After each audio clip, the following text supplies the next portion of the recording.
welcome to another episode of Get Hydrated, the podcast about the people of healthcare. I'm your host, Brandon Plavka, and I'm also the founder of one of our sponsors, Hydra BPM, business intelligence software optimizing patient workflow and healthcare operations. Let Doug Applegate, VP of Client Services at WorkHere, tell you a little bit more about our newest sponsor. WorkHere is helping employers identify and hire local talent faster. Through our hyper-local candidate delivery platform, WorkHere's combination of know-how, service, and patent-pending technology delivers to employers more and better local talent, reducing employee turnover, helping capture revenue by optimizing staffing needs, reducing the cost per hire, and improving employee satisfaction. To learn more, call us today at 317-897-1928, go online to workhere.com, or email us at info@workhere.com. About our secret word giveaway. Listen to the episode, wait for me to announce it, and once I make the announcement on the secret word, visit our website, www.hydrabpm.com. Scroll down to the bottom, you'll see a section for the secret word. Click on the button, and you'll receive a pop-up that allows you to enter that that secret word, and your address and contact information to get entered into the drawing. We're giving away weekly, or I guess technically bi-weekly gifts every 2 weeks when we release new episodes. So feel free to join. Easy way to get some good swag.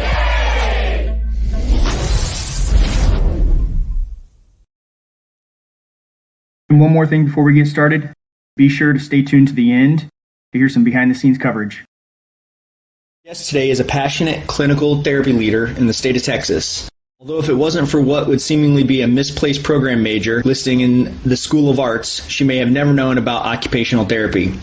Like most of us in college, she originally planned a career very different than her ultimate path, but when searching for a major that fulfilled her creativity and could financially support her, she noticed occupational therapy. Fortunately for us and many patients along the way, she decided to pursue what she describes as the arts and sciences of rehabilitation. Now, more than 30 years later, she instills the same passion into continuing education and the therapy program at Thrive Skilled Pediatric Care, where she serves as the Director of Therapy. Please welcome to the show, Belinda Williams. Belinda, thank you very much for taking the time to join us today. For having me, Brandon. I'm glad to be here. Absolutely. I look forward to spending this time with you. After getting a chance to know you a little bit in our preparation, I'm excited to hear someone who's so passionate about what they do talk about why they're in the industry that they are, and what they feel like they bring to the industry, and what really the opportunity that gets offered to those who are involved in the industry, in specifically therapy, obviously, and as we'll discuss, your passion for pediatric therapy. So that obviously is a good segue to our first question, could you tell us a little bit more about what you think you might be doing or how you got into occupational therapy? Wow, it was a very serendipitous entry. Before I graduated from high school, our school counselor, and I wanted some help in choosing career. And at the time, I really was a very I leaned a lot towards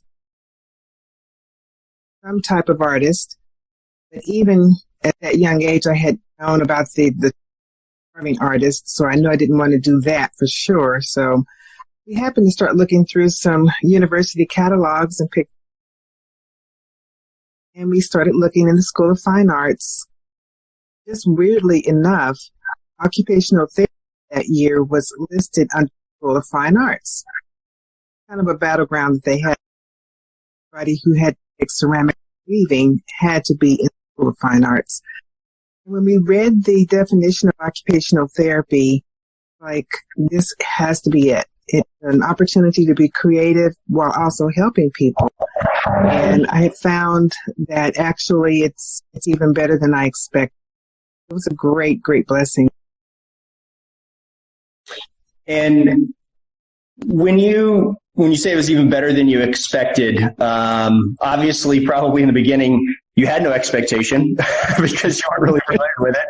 But I'd never heard of it before. Yeah. So looking back now, then maybe how can you frame that to say, how is it different than maybe what you expected, and obviously turned out to be even better than you expected? I believe creativity is very fulfilling. As much as I thought art would be the way that I would feel that creative bug that I have, I found that working with people, you have to be quite creative. In occupational therapy, when you're addressing people's loss of function, you're addressing the family dynamics, the home environment, especially for home health, which is the arena that I'm in. There's a lot of opportunity for creativity, and the payoff is just amazing. To be able to see people truly benefit, see children's eyes light up when they can do something they've never done before, or to just receive the gratitude of the parent is extremely fulfilling. So I got both my creative fulfillment as well as my altruism. I got exercise as well. So it's a great combination for me. Yeah, absolutely. And for our listeners, could you give us your opinion, or even by definition, I suppose, how you define, therapy, as well as maybe occupational therapy specifically, in the way that it fits into a patient's plan of care? Absolutely.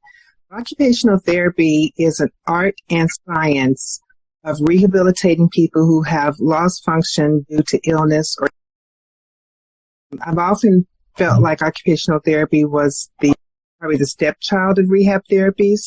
People are very familiar with physical therapy, or at least have some sense of what physical therapy does. And they're also very familiar with speech therapy. And I remember distinctly seeing several movies, and don't ask me the titles because it's been a while, but there was one movie where there was a baseball player who had head injury. And I distinctly remember, this was after I had become an OT, they showed him a clinic setting, and he was learning to eat or feed himself again. And they had a posting underneath. It was kind of like a newscast within the movie, and they had posted underneath physical therapy. I was like, that is not physical therapy. That's occupational therapy. Crisis as an industry, mostly because occupational therapy sounds like it's a focus on vocation and getting people back to work, when actually occupational therapy is all about getting people back to the roles that are meant for them. That's the word occupation. Whatever you have chosen to be your role in life, that role requires task and occupation that build the role. So that's kind of where the term came from. And I think most people now can, a lot of people who have kids with delays and functional issues are becoming much more aware of occupational therapy. Thankfully, it's not as much of a mystery as it used to be. Yeah, absolutely. I think you're certainly accurate in saying that, I would say probably over the last 5 to 10 years, parents with children who have had a variety of symptoms, or whether it be, as you mentioned, physical or mental, with delays, have certainly been introduced to the industry more specifically. But I can quickly relate to what you say in regards to, I don't think most people knew any different whether they were seeing a physical therapist or an occupational therapist, right? It was literally just PT. And then, of course, if you had a specific reason, you knew about speech and otherwise, but OTs and PTs were one and the same for many. And when I got into therapy myself, and certainly along the way hired some individuals who had a steep learning curve when it came to healthcare knowledge, right? They have great intuitive leadership skills and other business skills, but were rather green when it came to healthcare. I would obviously need to teach them about what exactly therapy was and the different roles of the therapists themselves. And I like what you say there about, obviously, due to the nature of the the title and the name, it lends everybody to believe that, it's specifically work related. And I think that maybe just no fault of so many others is that it's just something they can connect to, right? As an older adult, if you didn't have a chance to get through it, that's how you make that connection. And hopefully, the definition I used, and hopefully you won't tell me that I was completely wrong now after the fact, but I tried to simplify it for some of the individuals I was teaching and really kind of described it probably a little more generically from what you said is that to say, it's really the ability to give back people their daily living activities, right? To be able to function in their normal quote unquote life or daily life, to be able to do those things that they need to, whether it be, as you said, the kind of the tasks they describe. If you're a Susie homemaker and you can't wash dishes anymore, then that's your occupation and that becomes your treatment therapy potentially for that role. Absolutely. I have to say there are occupational therapists who focus on occupational rehab.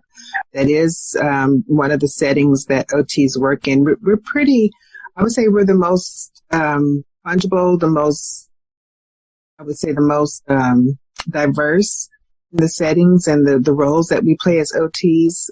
We have everything from evaluating the safety for a senior to drive a car to, taking care of that baby in the NICU and possibly doing feeding or you're addressing sensory motor development with those young ones. I mean, we're just extremely broad career. And I think that's the wonderful thing about it is you can choose the setting that most interests you. Yeah, absolutely. It's rare that you can find a career path that offers that much kind of flexibility and change sometimes in your environment. I think for many it gets stale, and that's what leads them either to poor performance or looking for a career change. So that's certainly got to be enough. When you look kind of back over your career so far, from your early time as in direct patient care to now obviously as a therapy director and having that oversight over a therapy division there at Thrive, is there a kind of a patient or a moment or even maybe just a general situation that the light bulb really went off for you and you realized you were in the right career? Wow, there's quite a few. I can say that, if I give you a little background, Brandon, it was interesting because when I graduated, I really wanted to be a pediatric therapist. I graduated from Kansas University, went back home to Wichita, Kansas, and there weren't very many pediatric positions, and that's still true to this day. They don't have much support for pediatric care in Kansas for occupational therapy. And I could not in pediatrics. And so my first position was at a hospital. It was on the inpatient psych unit serving adult patients. And the only piece of that job that was really focused on pediatrics was there was a cerebral palsy clinic that was held once a month, which I just very enthusiastically volunteered to be a part of that. And then we also had a pediatric burn unit, which was not my favorite role, but it was quite. And I realized, even when I got into psyche or mental health, they call it OT for mental health or mental health occupational therapy, which there's not very much funding for now, by the way. Back then there was.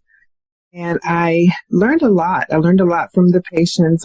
A lot about myself, and I think one of the first things that I realized was like I said before, there's a lot of opportunity for creativity. It's trying to figure out different ways to reach the patient, to evaluate their needs, to have them be able to get back to their everyday lives. It was actually very fulfilling. I also learned that you can't control everything either. We had several groups.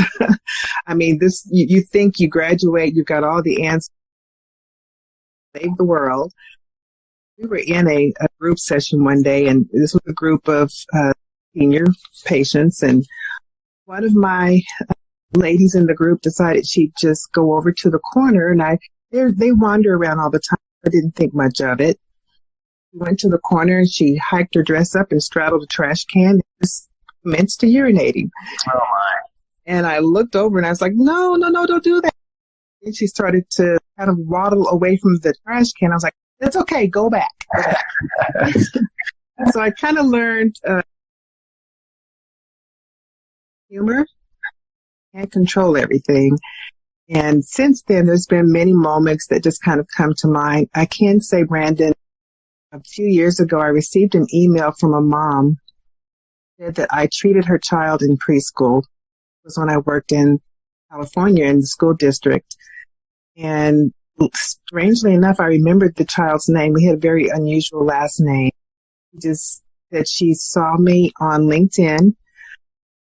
She just wanted to reach out to me and thank me for what I did with her son as a preschooler, and that he was now entering college and doing great. And that was extremely rewarding. Smiling just as I remember him, because he was a really cute kid, and I just thought I would never hear from a parent or any of those patients that I treated so long ago. But it was a great confirmation that I was in the right career. Yeah, I can imagine so. And for what it's worth, you could hear the smile there as you articulated. I think that's very interesting. I mean, obviously, anybody in providing patient care, hopefully, obviously, is for one reason or another. One of those reasons being that you care about others, right? And your goal is to improve their health, their care, whatever it may be, depending on your discipline. And my point of that is I would imagine that most providers would like to hear those stories, right? Would like that follow up.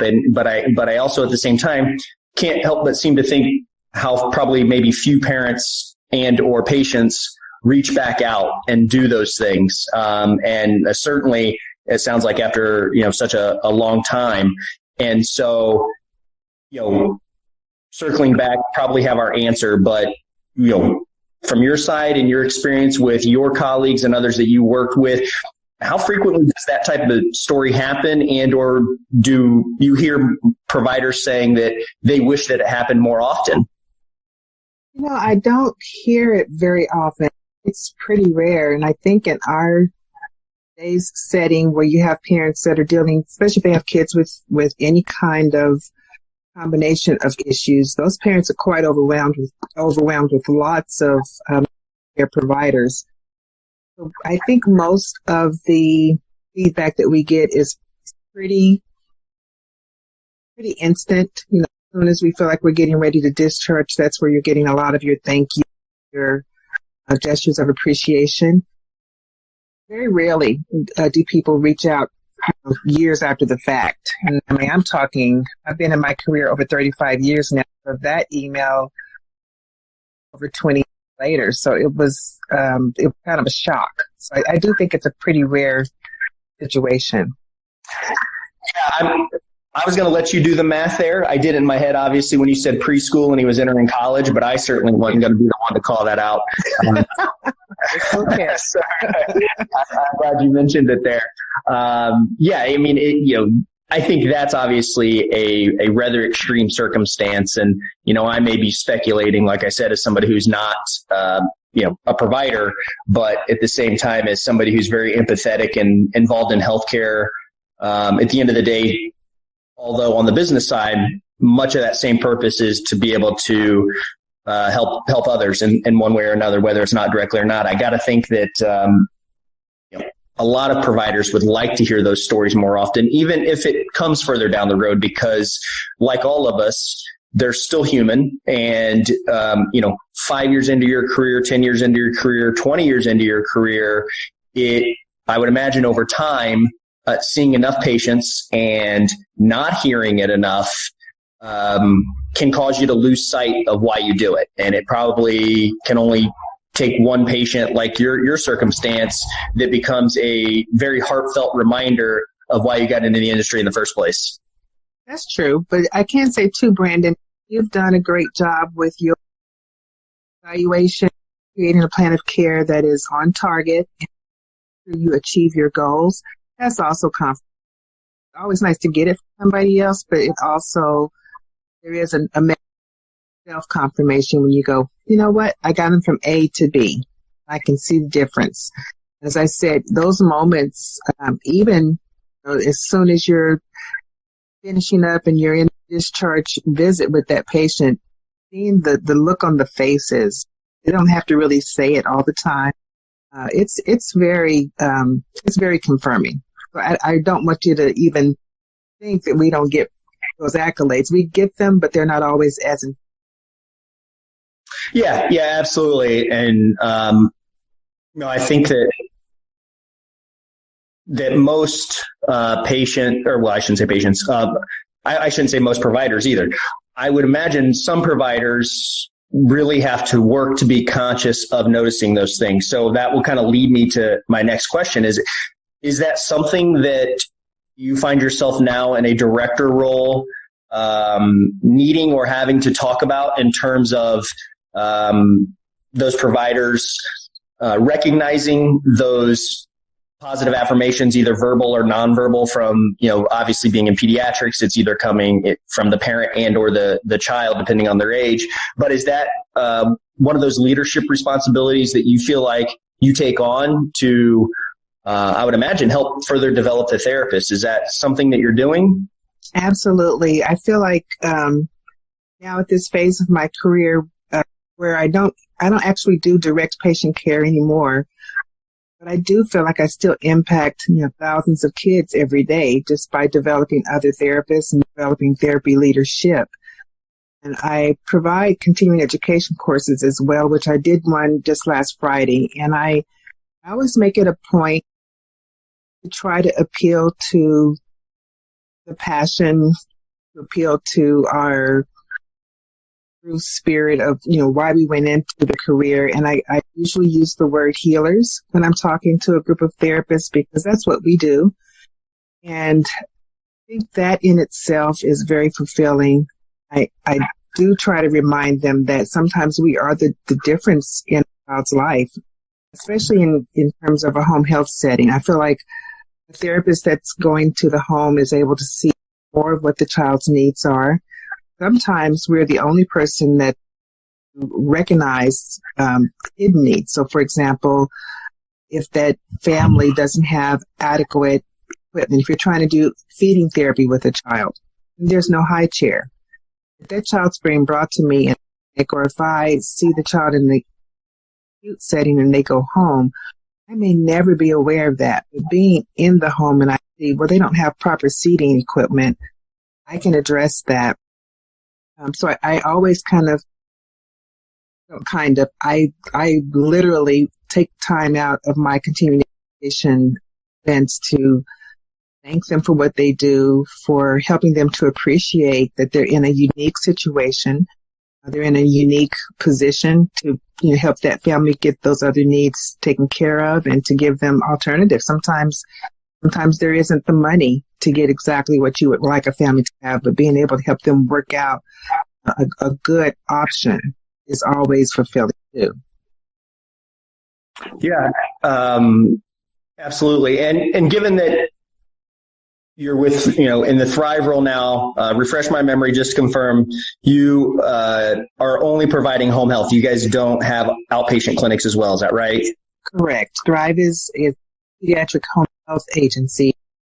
Most of our kids are medically fragile. We do have other services that we provide, and it's very comprehensive. We're a very young company, but that is, definitely, I would say that Thrive is actually a circle of care. I probably kind of got off the question now. I got to wandering too far. That's okay. You can plug Thrive as much as you'd like. Well, it's just wanting to provide the best care possible. So the fact that we have medically fragile kids that very commonly will have nursing, we realize that no parent, if they have a child that is medically fragile, is going to be satisfied if that child is just medically stable.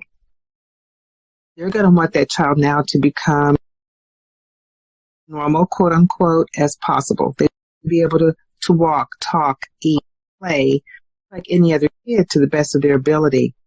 So that doesn't happen unless you have therapies involved, OT, PT, ST. In some of our markets, we have respiratory therapy, do support enteral feed, do have some DME developing throughout the country. So trying to make sure we give them everything they need so they truly can become, the most that they can be. And I think that's what every parent craves. It's a dream that you have when you are going to have a new baby, that they're going to be able to do it that you envision that they want to do. And then when it doesn't happen that way, then it's a fight for the life, the quality of life. We're there to assist and support that parent in the fight.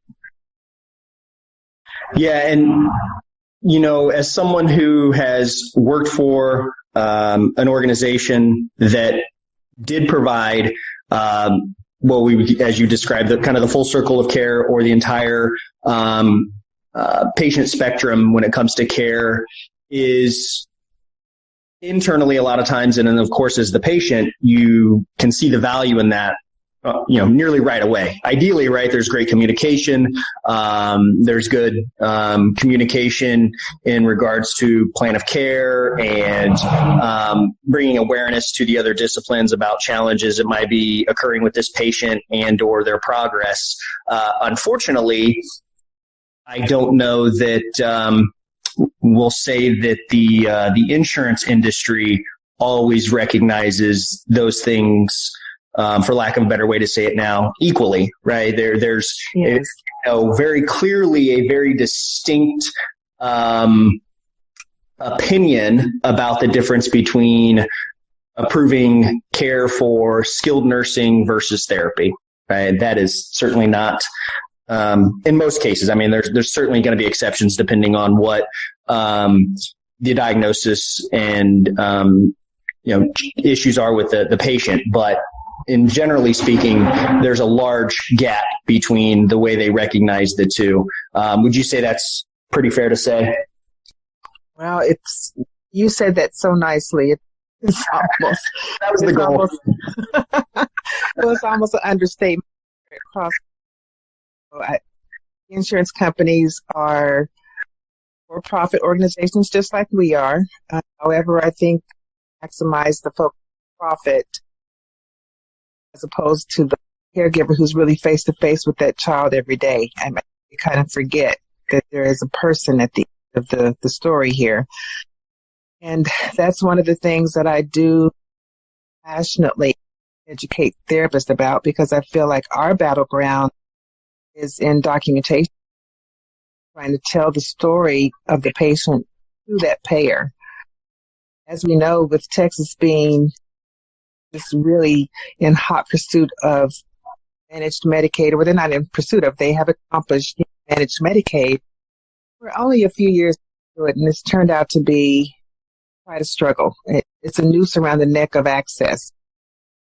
Really concerned about the kids that have been affected, limited access to care.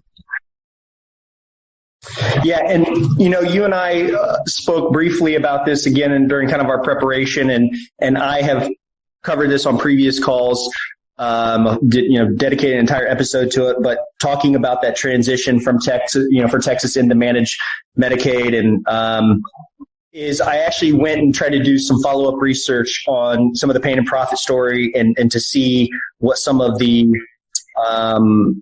outcomes were when they really uncovered some of those things. And I don't know if you're aware of this, Belinda, but for what it's worth, I'll be sharing it with the audience and maybe good information for you. But I did see that that the representative Sarah Davis out of Houston there, who became quite enamored with this story, I think, based on some of the stuff I was reading, she is now kind of leading a committee, obviously, to improve the oversight on many of these new managed care organizations that are there in Texas. And I saw that they are hiring 100 new what they defined as regulators, essentially people who are going to help provide oversight and regulate policy, as well as dedicated $7 million towards oversight now in the program as well. And it's being led from a clinical and expertise perspective from someone named Nancy Toll, who is a former nurse and case manager. So there's certainly been some action. I think the Dallas Morning News story appears to have shed some light about there's seriously some breakdown there in the expectations and continuing to provide quality care. So I did find those tidbits of information that I thought might be valuable to you to know. That is encouraging. That has been our concern for so many years. And we are a member of the Texas Association for Home Care and Hospice, which does a great job of advocating for providers and patients that they serve. And there were several conferences that were held for pediatric providers where Health and Human Services was represented.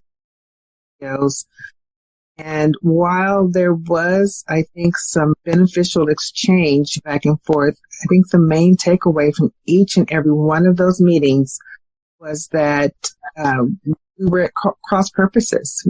The MCO was not forthcoming with a lot of information and challenged about the variety of mechanisms that they use to control utilization.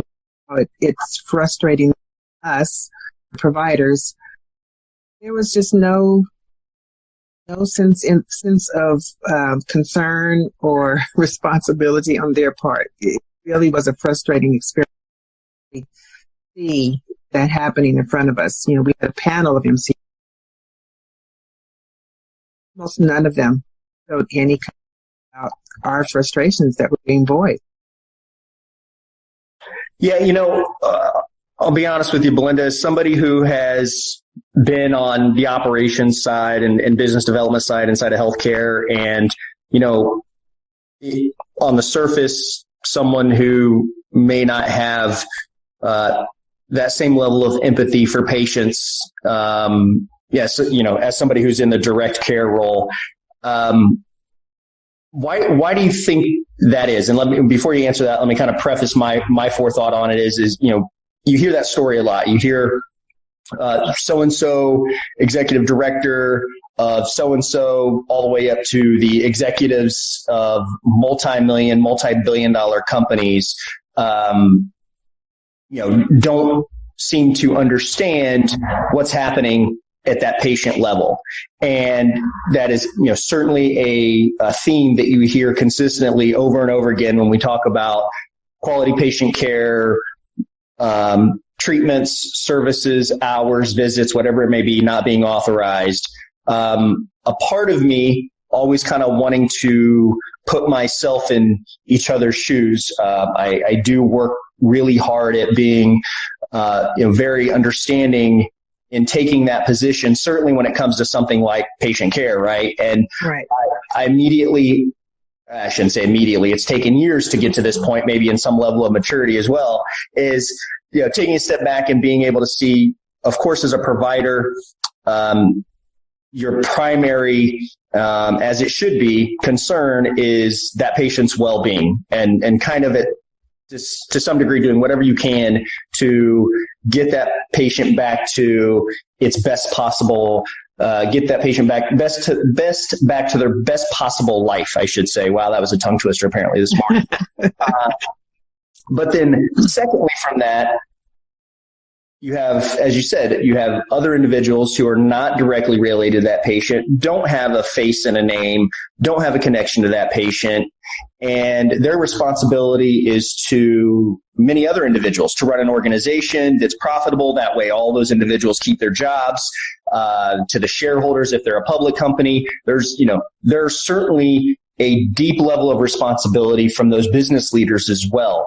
And I take that step back to be on their side in one way, to say that if I guess I compare it maybe to a physician that has to be cautious about their ability or their way that they connect with physician or with patients as well, is in some ways you would have to, as a human, be able to draw a line and not say yes or try to connect with every single patient every step of the way, right? And as a provider, I'm sure naturally, instinctively, you go, wow, maybe you're half crazy, Brandon. But I try to take a step back and say, they have to draw that line somewhere. Now, I'm not talking about very manipulative, completely,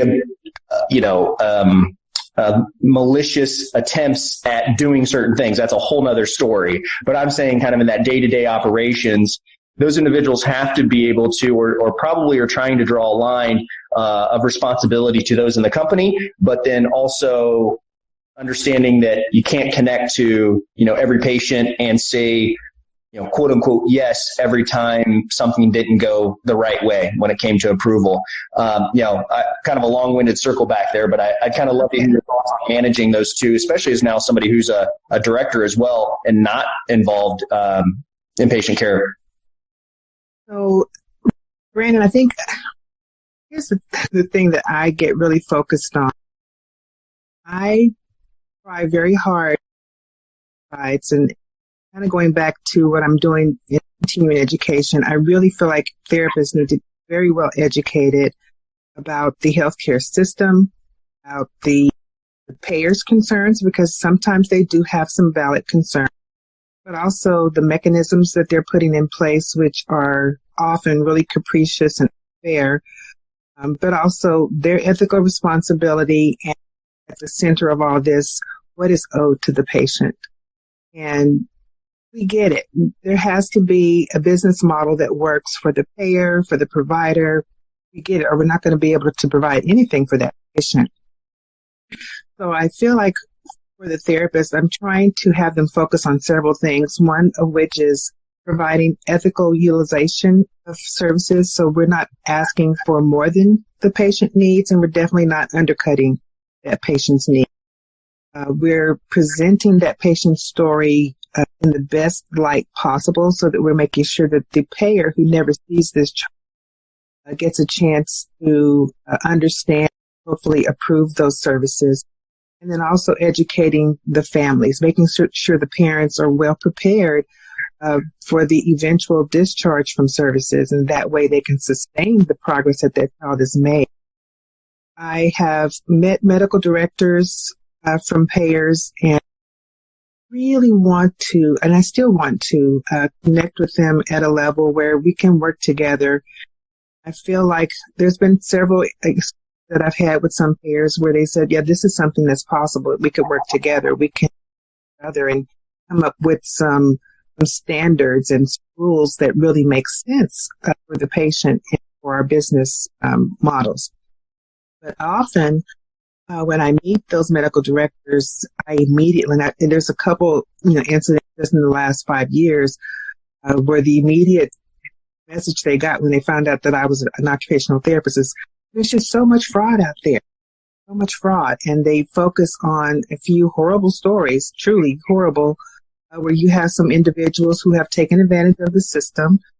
And they that kind of response is, I don't feel like, first of all, that they're that naive. They would think that the whole industry is corrupt, because that is not the case. Every industry, you have a few bad apples.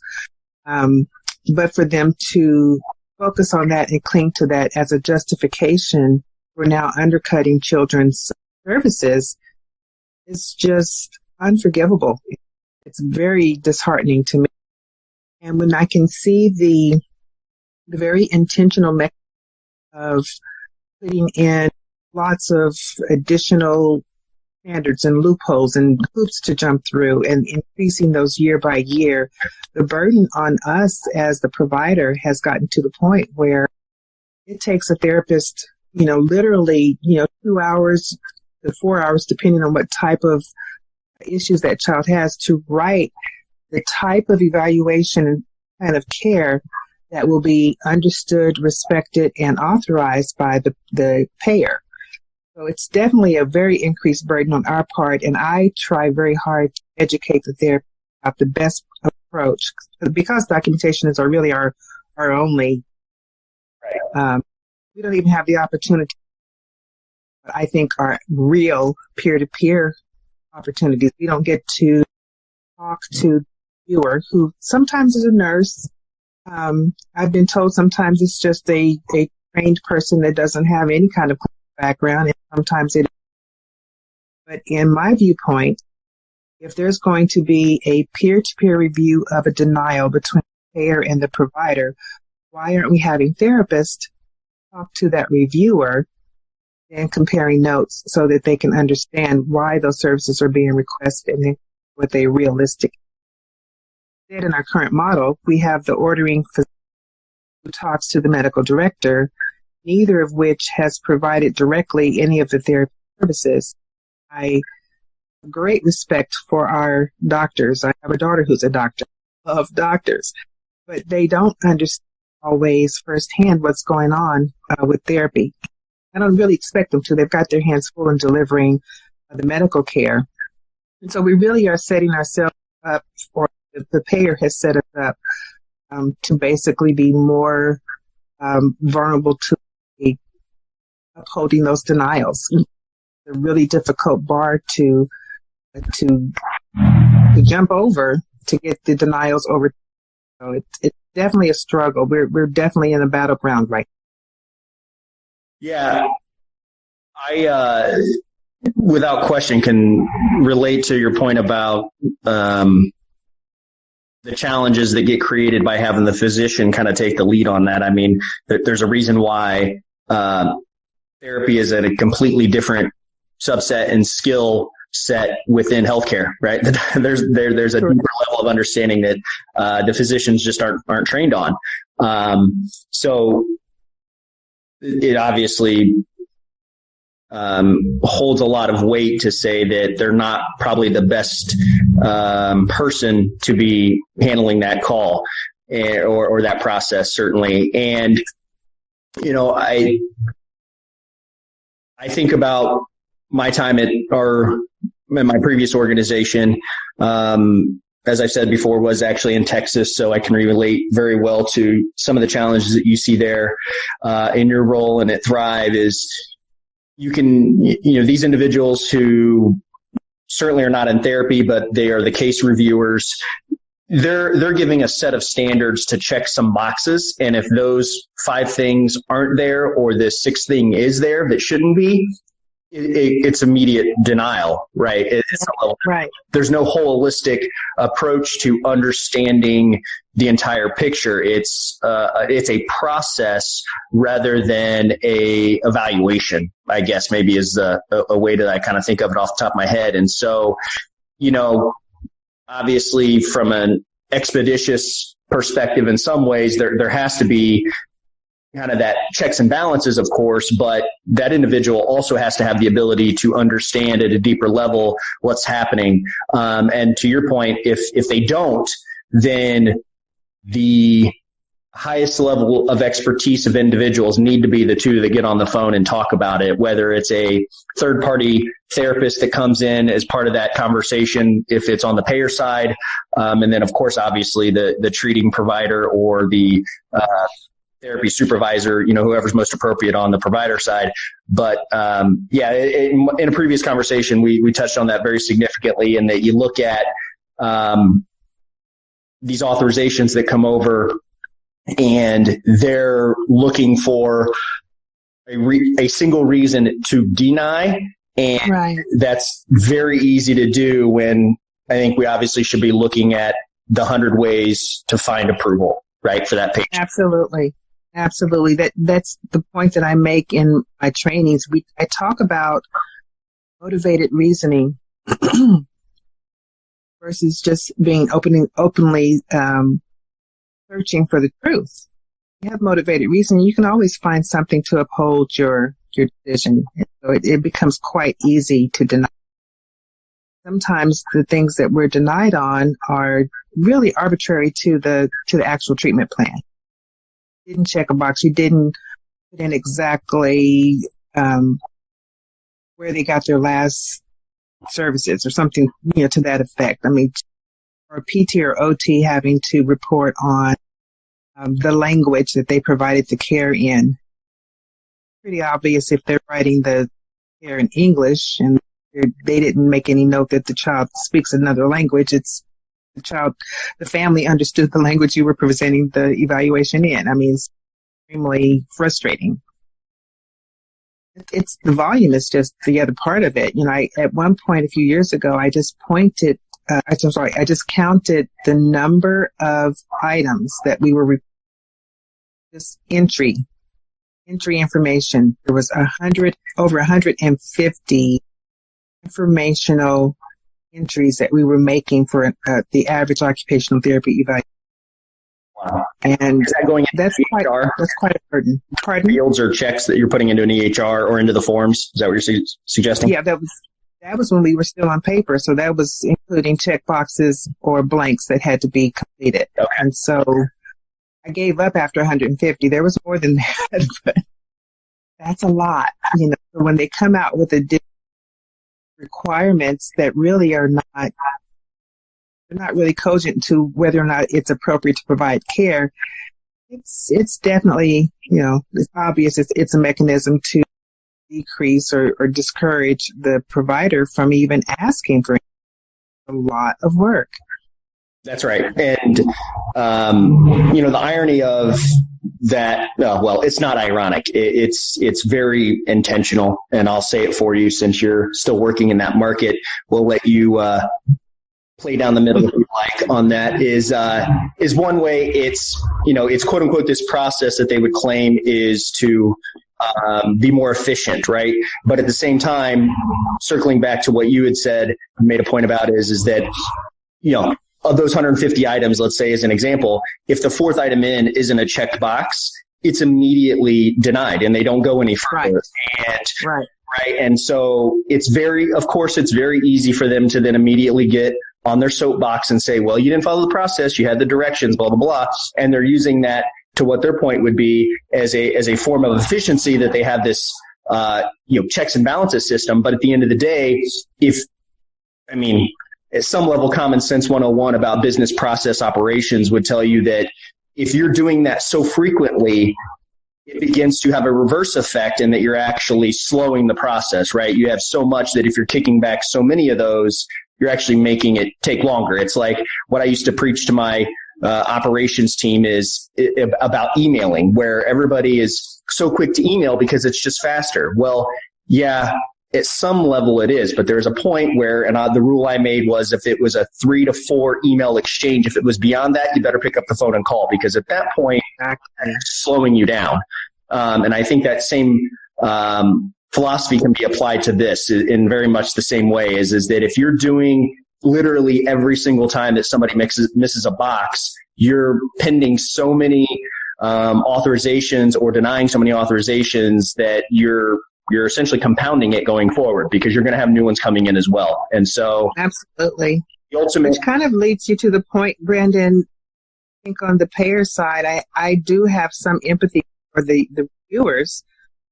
My understanding is that they have a quota of the number of evaluations for plans of care that they have to review. It's obvious that they have been instructed to focus on reasons for denial. So there's that motivated reasoning. And when you have that volume and you have that as your, that's actually what your job is to deny. It's not to approve. I think that's a lot of pressure. I realize that's an individual there. And I cannot believe that people can read some of these evaluations. Maybe you don't see every little box checked, but you clearly see that this child has a need, and you have to fight that realization. That must be a torturous position to be in, day in, day out. I don't think I could do it. Absolutely, because they're going to be reprimanded and held accountable if they approve it with that missing check box. Exactly. Yeah.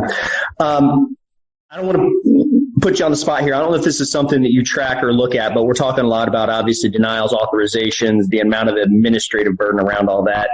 Do you have a sense of, maybe even by percentage, how many authorizations you have that either get denied or are pended and have to come back and essentially be touched a second or third time? Brandon, I wish I had thought to even look at those numbers before we talked today, but I can tell you that over the last couple years, it's at least tripled. I can at least tell you that. I have no idea how many we submit day in, day out, or week to week, but I had to get pretty involved, and I started asking for our schedulers who do authorizations, and we do have some authorization specialists as well. I started asking to have those denials sent to me so that I could see what the trending reasons were. And I went from getting maybe 1 or 2 a month to getting probably 3 or 4 every week. And then at one point it got to the level where I was just inundated with several every day. It just got to be extremely taxing. And at that point, we definitely did some restructuring of our documentation, which helped a lot, helped to kind of head off some of that and provide the therapist more structure. We don't have so many, but it's a huge administrative burden because that scheduler has to receive the denial, push it back out to the therapist to ask for those corrections. The therapist can sometimes just say, hey, it's already there, and bold, asterisk, underline, circle the information and send it back. Or they have to write a whole letter of necessity to explain, all the background. They probably did not emphasize enough. So that's more work there. It comes back to the scheduler who then has to resubmit and continue to monitor again until we get the next answer. So it's a lot of extra work that's all, of course, intentional. That's the frustrating part of it. Right. Yeah, it sounds like an industry in a space that could benefit from a business performance software named Hydra BPM, but that's for another conversation. I think you're probably right about that. Yeah, but it is. The sad part in all of that is to your point, kind of closing up this particular topic is that it is done in such a way to hold off care for one more day and save dollar for one more day. And by the end of the year, enough of those onesies and twosies of patients adds up to hundreds of thousands to millions of dollars in savings because it's exactly that they saved. So yeah, the circling all the way back to a point I made quite some time ago is that those malicious attempts are a whole other topic of conversation beyond just that general business operations in the healthcare environment that can be difficult, right? That's just a different conversation altogether. So, yeah, we could talk a long time about that. Yeah, we'll have to do another podcast entirely for days. So, a couple of questions just to close up here. When you think about your transition from patient care into now as a director, I think of a lot as like in any nurse or even a salesperson gets this comparison a lot of times is some of your best nurses and or salespeople, I'm sure it's the same for therapists, as a provider can be an absolutely wonderful patient provider, but a not so great director or manager or leader of others. What do you feel like are those skills that you need to kind of use and transition as you move from being, what may be a successful provider directly to a leader of providers? You have to have a love for developing other people. I definitely enjoy mentoring and training others. I've actually taken a hiatus from a pursuit of a double MBA, and one of which is leadership and the other healthcare administration. And there's something about leadership that I think takes creativity to another level, to understand different personalities and just personal preferences, and being able to tap in those differences to bring that person to their highest level of development. It's extremely fulfilling part of my job. Also being able to manage and look at your program initiatives that are there might be a variety of things that you're attending to. multiple things fairly well all the time, every day, having a high level of dedication, just being available to people. I often feel like a combination of an advocate and a problem solver. I spend, most of my hours kind of in those two arenas. But then also just thinking about outside the box. We're really working on a lot of advanced care programs, utilization program that is going to, I think, prepare our therapists even better to not only a good job with evaluations, but also taking accountability for what is the right level of services to request. So just really, I think, having an interest, helping individuals grow and being dedicated to your company or agency, wanting to see that they grow as well.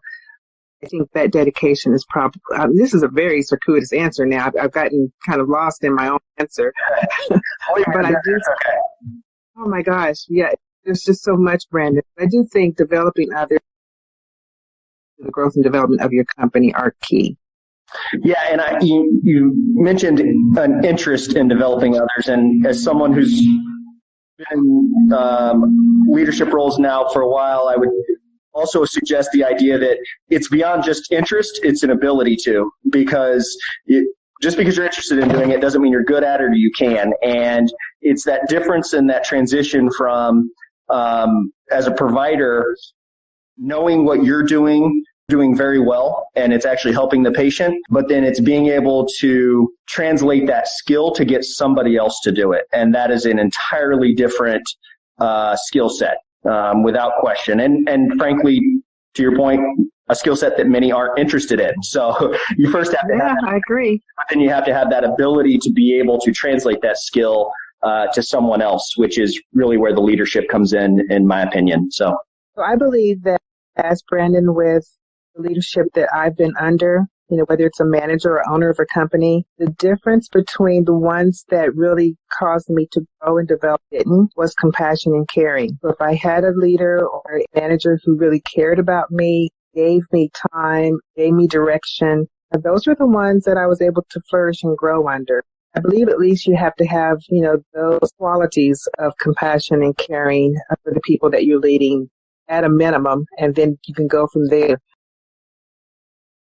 Well, Belinda, we're going to have to be wrapping up our time here, but I got to tell you, after our conversation, I feel like we've left an awful lot still on the table. We've covered a lot of really important topics, and I think covered them at a deep level, but probably could cover them in a much deeper level. So I appreciate you taking some time, and if you're open to it, I'd love to have you maybe back on the show and we dig a little deeper into one of these topics specifically. That would be great. I would love to do that. Awesome. All right. Well, Belinda, thanks again for your time, and we look forward to speaking with you another day. All right. Thank you, Brandon. Appreciate the time. Now here's the bonus coverage I promised you. Oh, and by the way, the secret word is Thrive Skilled Pediatric. Yeah, in all seriousness, if you enjoyed doing it, you'd be great to have on another call and do another episode with. Sure thing. I think one of the things that is happening right now with this technology is we're able to reach audiences that really are focused on what we're talking about. I know I'm a big fan of podcasts, and I listen, I forget how many I'm at now, probably over 6,000 podcasts in the last 5 years that I've listened to. Oh, wow. Yeah, you are serious. I'm always listening and searching for content, but I'm only listening to those things that interest me. I think that's the exciting thing about this particular media is we're reaching audiences of the same mindset, and that has the potential to really change things. So thank you for what you're doing. I wish I had said that on the goodbye. No problem. Well, technically, you know what? It is still being recorded at this point, so I could plug it in there. Okay, go for it.